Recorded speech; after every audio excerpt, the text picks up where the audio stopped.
Estou bem, gente, obrigada. Ontem, tudo sim, gente, boa tarde. Ontem eu passei para vocês, né, uma atividade no livro, na página 245, certo?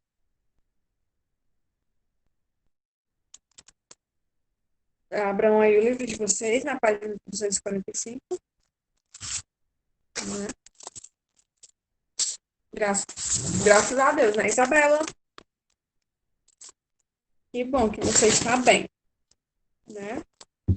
Página 245, tá certo?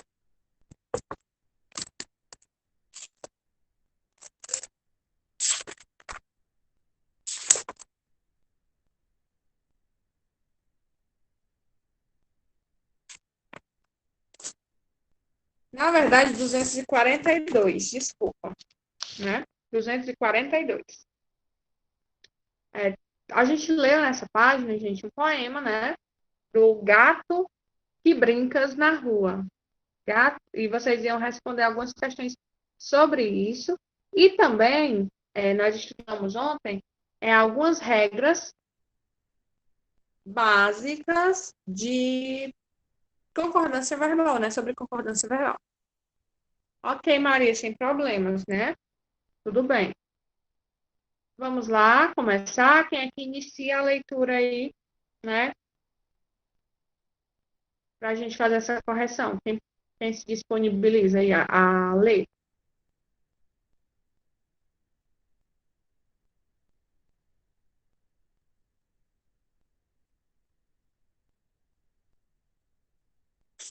Vamos lá, pessoal. Página 242. Vou chamar pelo chat, né? Então,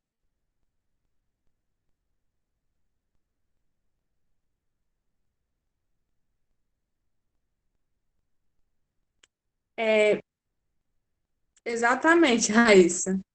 Né? A Raíssa já deu a resposta da questão número 1. Né? O que o eu lírico expressa em relação a si mesmo e o que faz invejar o gato, né? A Raíssa colocou aí que a liberdade do eu lírico, pode sim, Júlia, né? A liberdade, você lê a partir da 2, tá bom? É a liberdade do animal, né? Que o eu lírico invejava. O que mais, gente?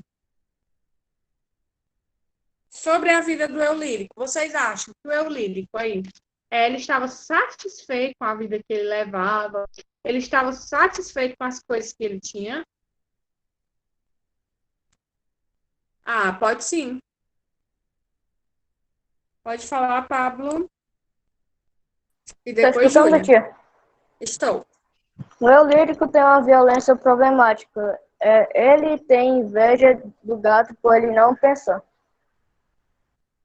Exatamente, o eu lírico, né, tem isso aí, esse lado problemático, e tem inveja assim do gato. Júlia, o que é que você colocou? A senhora está me ouvindo? Estou. O eu lírico expressa em relação a si mesmo tem uma violência problemática e incerta. O que faz a invejar o gato é a sorte que o bicho tem de ser inconsciente. Exatamente. Ou seja, pessoal, o eu lírico, ele não era satisfeito com a vida dele, né? Por isso ele invejava a vida do gato, porque o gato parecia ser autossuficiente, né? Parecia ter uma vida muito boa. E enquanto o eu lírico não achava que a vida dele, né, era suficiente, né, gente? É isso que a gente percebe aí nesse poema, certo? Segunda questão. Júlia, pode ler?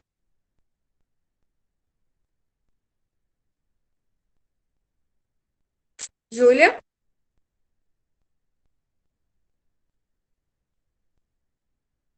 Tá me ouvindo? Sim.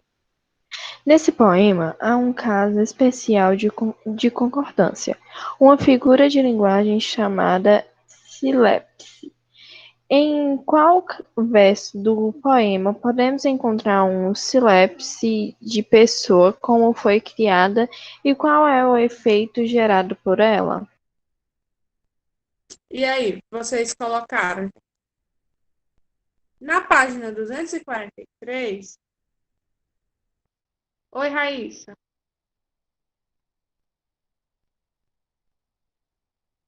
Pode sim, Kelme. Na página 243 tinha uma explicaçãozinha no dicionário sobre isso, né? Sobre a silepse. Pode dizer, Kelme. Eu botei. Segundo o verso, a concordância se dá pela ideia de pessoas. O efeito é de sílabse de pessoas. Muito bem. E aí, mais alguém? Pode falar, Paulo. É a dois, tia. Isso. Gato que brincas na rua. O sujeito está na terceira pessoa do singular e o verbo está na segunda pessoa do singular. O gato é o objetivo interlocutor da fala do eu lírico. Exatamente. Porque ele diz assim, ó, gato que brincas na rua, né? Ele usa o substantivo gato e ele usa o verbo, né, na segunda pessoa, que é tu, né? Tu brincas. Se a gente fosse conjugar o verbo brincar, seria tu brincas. Então ele usa o substantivo gato, né? E usa a segunda pessoa do singular no verbo brincar, tá certo? Aí vocês vão colocar isso, ok? Terceira questão, quem pode ler?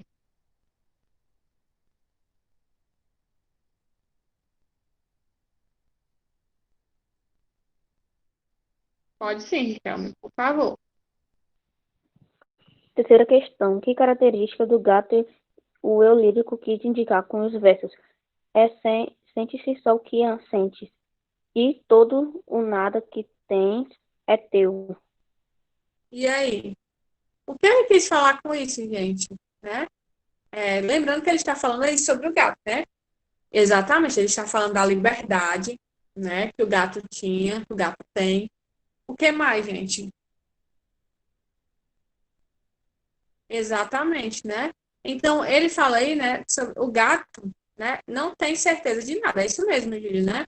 É incerto. Por isso que ele diz assim, ó, todo nada que tens é teu. Ou seja, o gato, né, vive livre, como o Ricardo falou, como a Júlia colocou, ele não tem certeza, né, de nada, ele vive uma incerteza. E a vida do gato é simples, né? Então, eu queria falar aí dessa liberdade, dessa simplicidade, né? Por isso, ele tinha inveja da vida do gato. É como se ele dissesse assim, né? Que o gato não tem preocupação com nada, né? Já ele, o eu lírico, tem preocupação com muitas coisas na vida, né? Exatamente, que mesmo sendo, mesmo o gato, né, tendo essa incerteza, ele não se preocupa em ter nada, ele não se preocupa com nada, né? Vive uma vida simples, sem se preocupar com nada, né? Com problema, com nada. O gato vive uma simplicidade, né? Uma vida sem preocupações, segundo eu li. Quarta questão. Vai continuar, Riquelme? Pronto. O Riquelme lê a quarta questão. E a Júlia lê o primeiro parágrafo do segundo texto, tá? Já fica aí ligada, Júlia, depois do Riquelme você lê. Quem mais quiser ler, depois o Pablo, que já tinha me pedido para ler, né? Vou chamar o Pablo para ler o segundo parágrafo do texto, certo? E depois Maria Barreto, pode ler sim, tá bom? Vamos lá, Riquelme, quarta questão. Identifique no poema e copie abaixo as formas verbais que o eu lírico usa para dirigir ao gato. Depois responda: em que modo tempo e pessoas estão flexionadas? E aí? Quais as formas verbais que o eu lírico usa para falar com o gato? Pode sim, Pablo. Brincas, tens, sentes, em todos estão na segunda pessoa do singular do indicativo. Exatamente, correto, Pablo. E correto, Júlia, né? Que colocou aí no chat também. As formas verbais que ele usa para se referir ao gato é brincas, tens, sente, sentes e és, né? Todas elas na segunda pessoa do singular, né? Que é o tu sentes, tu tens, tu brincas, né? Na verdade, Riquelme, tu tinha que colocar as formas verbais, tá certo? Então, as formas verbais são brincas, tens, és, tá certo? E sentes, que é o verbo ter, o verbo brincar, o verbo sentir e o verbo ser, tá bom? E todas essas formas verbais estão na segunda pessoa do singular, que é primeira pessoa do singular, eu, segunda pessoa do singular, tu, né? Tu brincas, tu tens, tu és, né? E o modo é indicativo, certo? Que é quando se expressa uma certeza, né? Lembrando aí o que nós estudamos sobre os verbos, ok? Vamos lá. Texto 2, retrato de época. Júlia? Tá me ouvindo? Perfeitamente. Retrato de época. Houve um tempo, acreditem, em que não havia televisão. Houve tempo até em que não havia sequer rádio ou cinema. As pessoas se distraíam lendo, contando histórias, fazendo a sua própria música. Iam ao teatro, quando havia teatro. E as apresentações das bandas nos corredores. Praticamente não havia cidade digna do nome, sem uma banda e um Pablo?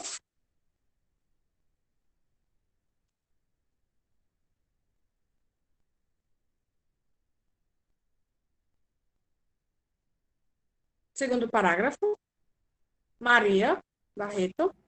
A senhora está me escutando? Sim. Ok. Mas a grande diversão,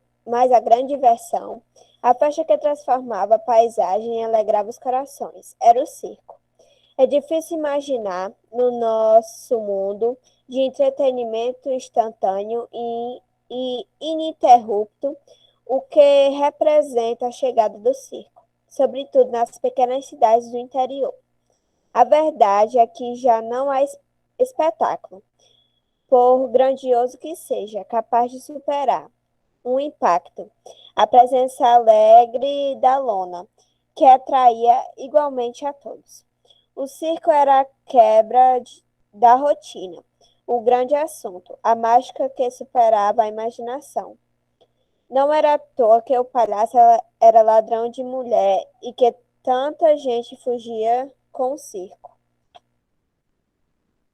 Muito bem.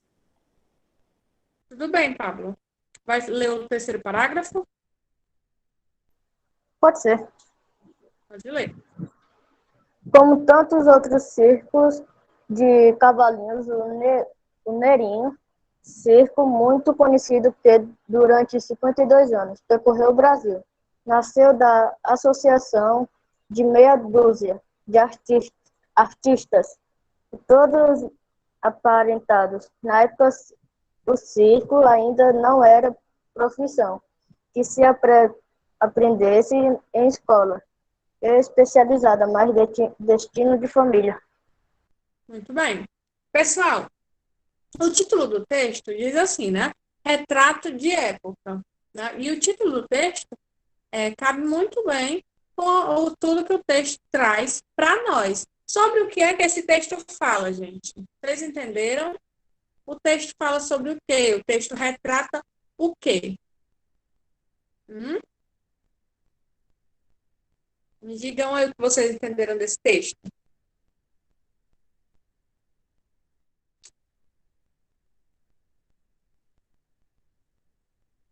Tudo bem, Bia, sem problemas. Ele vem falar aí, gente, nesse texto, sobre o passado Exatamente, Raíssa, sobre o passado que não existia celular, mas não é só isso, né? Ele fala, sim, disso, né? Que ele diz até assim, acredite, houve um tempo que nem existia televisão, né? Então, é falando do passado mesmo. E falando de coisas que no passado não existiam, ou que existiam e hoje não existem mais, né? Aí ele vem falar aí de coisas bem interessantes. Ele começa falando, né, que houve um tempo que as pessoas se divertiam. É, vocês que vivem na atualidade, né? Nós que vivemos na atualidade. Vamos imaginar nossa vida hoje, gente. Imaginei a vida de vocês sem televisão, sem celular, sem nada do que tem hoje. Como será? Como seria a vida, né? Nós que vivemos aqui submersos em tecnologia o tempo inteiro, né? Como seria, gente? O que é que vocês acham? Bem no começo do texto, né, diz assim, ó, havia um tempo, houve um tempo que não havia sequer rádio ou cinema, gente, nem rádio tinha, imaginei aí, né? Vocês estão dizendo que seria triste, né? Seria ruim, depressão, não viver, mas acreditem, né? A Maria colocou aí que seria tedioso, né? Mas já existiu esse tempo. E como é que as pessoas se divertiam? Contando histórias, né? Fazendo a sua própria música, conversando, né? As pessoas buscavam formas de se divertir, até porque as pessoas nem imaginavam que um dia, né, ia existir televisão, ia existir internet, né? Ia existir qualquer coisa desse tipo, né? Realmente, vocês dizem isso, né? Que viveriam tristes, depressão, colocaram aí, é, no tédio, que seria dificultoso. Mas por que que a gente acha triste, né? Como o Alan está colocando aí, acabou de colocar, né? A gente acha triste porque nós já estamos habituados a tudo isso. Mas se a gente nem sonhasse com essas coisas, né? A gente não sentiria falta, porque a gente não pode sentir falta de algo que a gente não conhece. Obviamente que hoje, conhecendo tudo que existe, né, de tecnologia, a gente não consegue mais imaginar nossa vida sem isso. Mas as pessoas daquela época, elas nem sonhavam que isso ia existir um dia, né? Então, para eles, era a vida que eles tinham e era assim que eles viviam, né? Então, para eles, isso era normal. Aí, no segundo parágrafo, onde a Júlia leu, diz assim, ó. Mas a grande diversão, a festa que transformava a paisagem e alegrava os corações era o circo, né? Hoje em dia existe o circo, óbvio, né, gente, que existe, mas antigamente se dava uma importância, né, muito maior a isso, né, ao circo, porque era a diversão que eles tinham. E no final ele fala uma coisa muito interessante, que naquela época, né, antigamente, as pessoas não aprendiam a trabalhar no circo em escolas, mas era uma coisa passada de família, né? De pai para filho, de avô para neto, né? Era passada dessa forma. Pois é, hoje em dia ainda existe, né? O circo, até como nós aqui que moramos no interior, ainda existe o circo, onde é passada essa profissão de geração para geração. Mas existem circos hoje, gente, bem diferentes do que esses circos que nós estamos acostumados a ver aqui na nossa cidade. Existem circos que são verdadeiros espetáculos e que as pessoas que trabalham nesses circos, né, que são circos maiores, fazem até curso, aula, para trabalhar nesse circo, né? Óbvio que é um circo, são circos diferentes dos que nós estamos acostumados aí, né?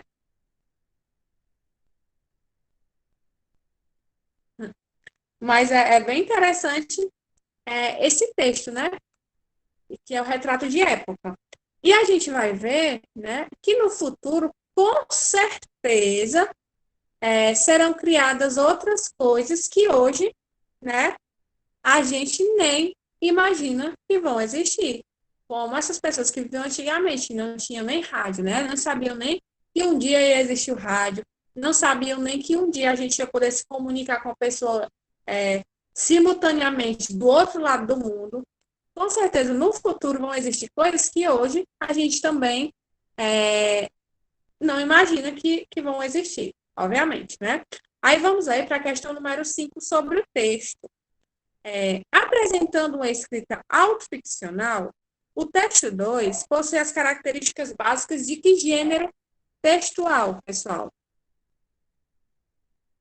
Qual gênero textual esse texto aí aparenta ser? Ele tem características de que gênero textual?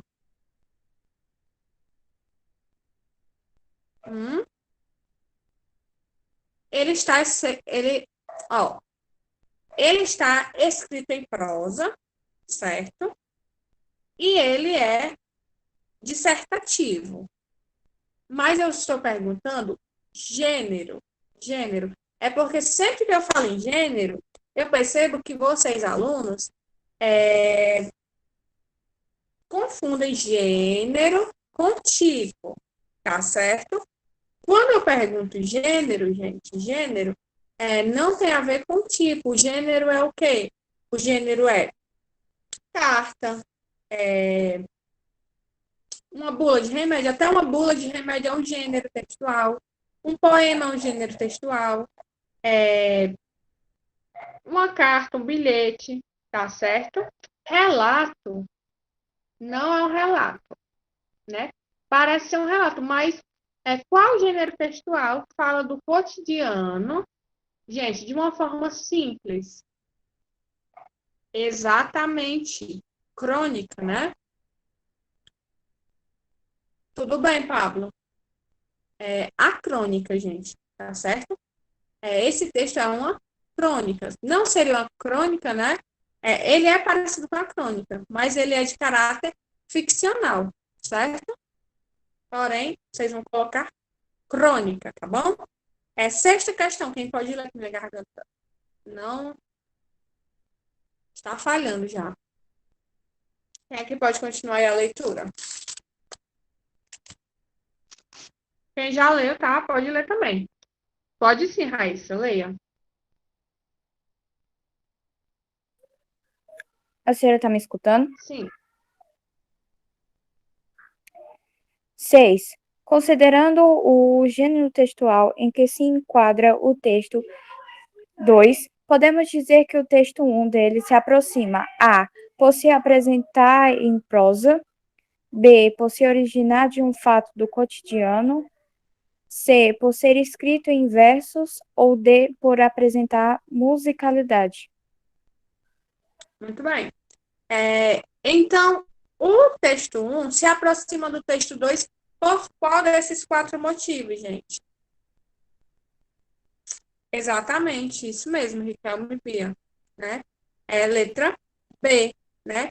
Por apresentar fatos do cotidiano, tá bom? Né? Até porque um está escrito em verso e o outro está escrito em prosa, então não poderia ser essa opção, certo? Vamos lá. Vai continuar, Raíssa? Pode continuar. No primeiro período do texto 2, em que modo está flexionado o verbo acreditar?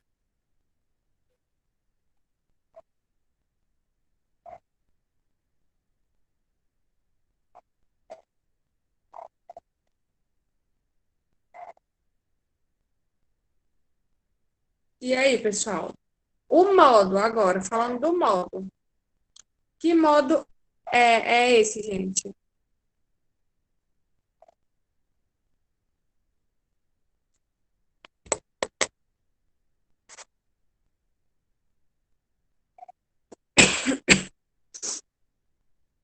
Vamos lá. Não.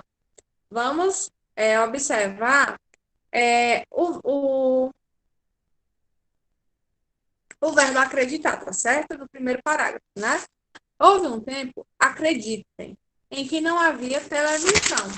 O verbo acredite, quando ele diz assim, acreditem, que não havia televisão, ele está dizendo o quê? Ele está dando o quê? Hein, pessoal? Quando eu digo assim, ó, acreditem nessa história, porque ela é verdadeira. Eu estou dando uma ordem, tá certo? Quando eu digo assim, acredite em mim, certo? Então, quando dá uma ordem, um conselho, ou faz um pedido, o modo é qual, gente? Exatamente, Pablo. Modo imperativo, né? Existem, gente, a gente já estudou isso, né? Existe o modo indicativo, certo? Existe o modo subjuntivo e existe o modo imperativo. Quando eu falo do modo imperativo, que eu digo assim, é quando dá uma ordem, né? Faz um pedido. Quando eu digo que ele dá uma ordem, gente, não é porque ele está mandando realmente. Quando a gente fala em ordem, a gente pensa logo que alguém está mandando em outra pessoa.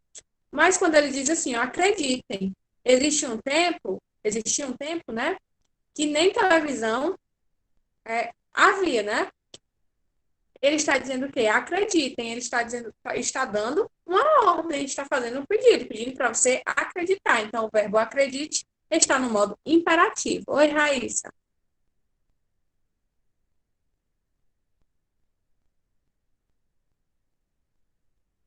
Pode sim, sem problemas, tá bom? Próximo. Pode continuar, Raíssa. Quem quiser ler, viu, gente? Pode dizer aí no chat. Qual o sujeito do verbo acreditar no primeiro período do texto 2? E aí?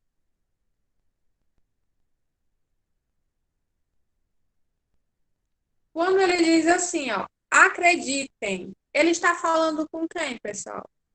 Quando ele diz assim, quando a gente está lendo o texto, ele diz assim, acreditem. Ele está pedindo para quem acreditar? Os leitores, né? Os próprios leitores, ou seja, nós que estamos lendo o texto.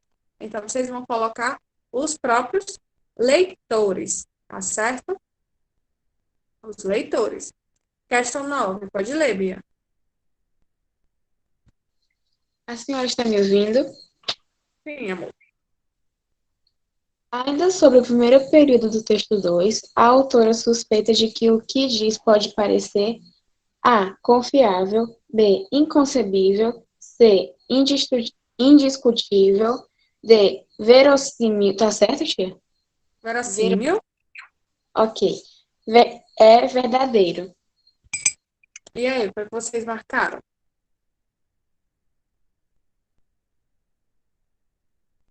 Na verdade, né, é inconcebível, tá certo? Por que é inconcebível? Porque aí quando ela diz assim, ó, acreditem, houve um tempo que não havia televisão, nem rádio, nem cinema. Por que é inconcebível? Porque nós, né, mais uma vez, como nós vivemos no meio de muita tecnologia, a gente nem consegue imaginar que existiu um tempo que não existia nada disso, né? Por isso que eu pedi para vocês imaginarem um mundo hoje sem nada de tecnologia, né? Como seria. Por isso que é um pouco como se fosse inconcebível. A gente não pode acreditar que isso, né, foi verdade. Mas a gente sabe que realmente foi, né? Letra B, de bola. Isso. Pode ler. Maria, deixa eu ver aqui. Maria, depois Júlia, depois Pablo. Pode ler, Maria. 10. No segundo parágrafo do texto 2, a autora ressalta as peculiaridades do circo. Marque o que não caracteriza o circo. A. Itinerante. B. Popular. C. Sedutor. D. Rotineiro. E E. Surpreendente. Então, quais dessas características não é uma característica do circo. Não, gente. Vocês vão marcar que não é característica do circo. Qual dessas aí não é característica do circo? O que é que o circo não é?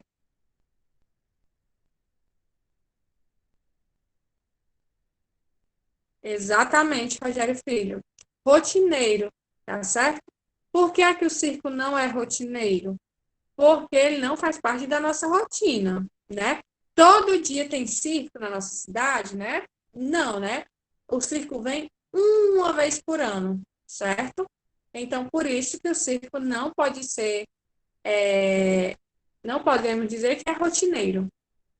Exatamente, Paulo Vitor, né? Ele só vem uma vez por ano, ele fica no máximo 2, 3 semanas, né, na nossa cidade. Então, é a característica que não é característica do circo, é a letra D, rotineiro. Júlia, questão 11. Tá me ouvindo? Sim. Quando escreve entretenimento instantâneo e interrupto, a autora faz uma alusão A. Teatro, B. Circo, C. Show, D. Bondinha, E. Televisão. E aí, gente? Não, não é o circo. Vamos analisar essa alternativa, certo? Ela diz assim, ó, é um entretenimento instantâneo e ininterrupto. Ou seja, é um entretenimento que a gente pode ter a qualquer momento, que ele não acaba. Qual dessas opções aí, gente? 9 é B, tá certo? 9 é a letra B. Isso mesmo, Maria, é a televisão. Isso, Gabi, Rogério, Paulo Vitor, televisão. Por que, gente, que é a televisão? Porque a qualquer momento a gente pode ligar a televisão e tem alguma hora, né, que a gente liga a televisão que não esteja passando nada na televisão? Não tem, né? A televisão, ela se você pode abrir a qualquer hora, pode não estar passando uma coisa que você queira assistir, mas está passando alguma coisa, né? Então, por isso que ela diz que é ininterrupto, né? A qualquer momento eu posso ligar a televisão e vai ter alguma coisa passando na TV, certo? Por isso que é a letra E, televisão, ok? Pablo? Tô ouvindo, tia. 6 grande. O texto 2 informa que o ciclos nasceu, em geral, da associação de A. 6 artistas aparentados. B. 6 artistas profissionais. C. Uns poucos artistas aparentados. D. O grupo de artistas profissionais. E E. Inúmeros artistas aparentados.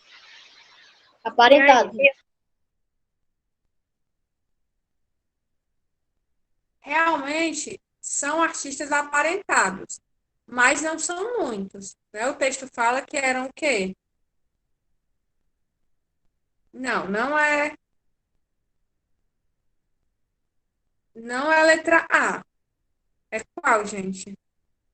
Na verdade, é a letra C. A D, ela está dizendo aí que são grupos de artistas profissionais. A autora do texto diz que esses artistas eram profissionais antigamente, gente? Não, né? O que é que ela diz? Que o circo se fazia de poucos parentes ali, em família, e o pai ensinava o filho, né? E o filho, quando crescia, tinha um filho, ia passando esse conhecimento circense de geração para geração. Por isso, é a alternativa C, uns poucos artistas aparentados. Tá bom? Questão 13, quem pode ler? Pode sim, Júlia. 13. Na frase, houve tempo até em que não havia sequer rádio ou cinema. As palavras em destaque significam, respectivamente, A. Ainda, talvez. B. Ainda, todavia. C. Não só, mas também. D. Também, ao menos. E. Apenas, pelo menos. E aí, as palavras destacadas são até e sequer. Qual a alternativa tem aí as palavras que podem substituir essas duas?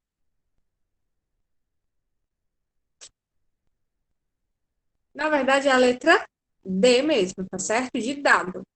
Também e ao menos, né? Poderia ser. Houve um tempo também em que não havia ao menos rádio ou cinema. Quando tiver essas questões, é só vocês irem pegando as alternativas e tentarem substituir na frase, né? Se tiver sentido, o mesmo sentido da frase, é a opção correta, tá bom? A opção D de dado. Pode continuar, Júlia?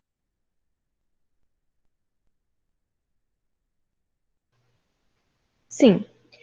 Considerando o trecho do texto analisando na questão anterior sobre as formas verbais houve e havia, podemos afirmar que A.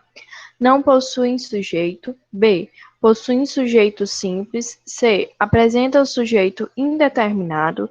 D. Apresenta o sujeito composto. E. Possui o mesmo núcleo do sujeito. E aí, gente? C. Sujeito indeterminado. Observe aí que o verbo vem do verbo haver, né? Com sentido de existir. O que foi que a gente estudou sobre isso, gente? Que quando uma frase se iniciasse com o verbo haver, com sentido de existir, né? Houve, havia, seria o que, gente? Esse sujeito? Não possuiria sujeito, né? Alternativa A. Isso mesmo, Rogério.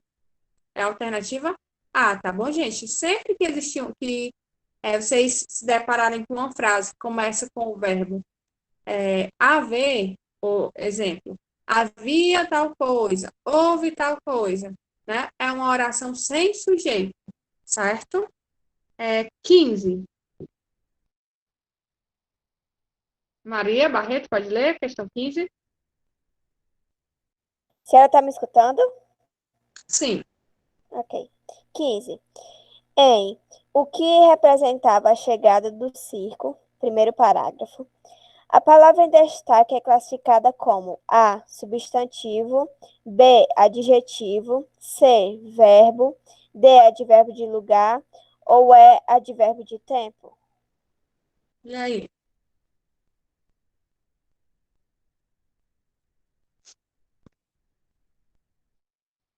Alternativa correta, né? Alternativa A. Tá certo? Alternativa A. Falta 1 minuto. Vamos terminar a questão 16. Dá tempo. Maria? 16. Algumas pessoas se tracinho com a leitura, mas tu só te tracinho com a televisão. A. Distraem.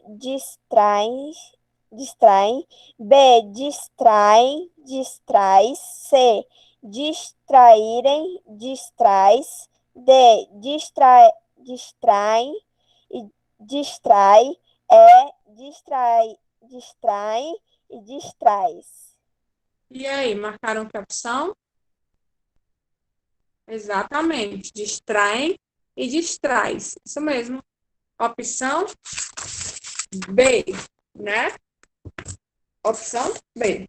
Pessoal, agora sim, né? Terminamos a nossa correção. Nosso tempo acabou.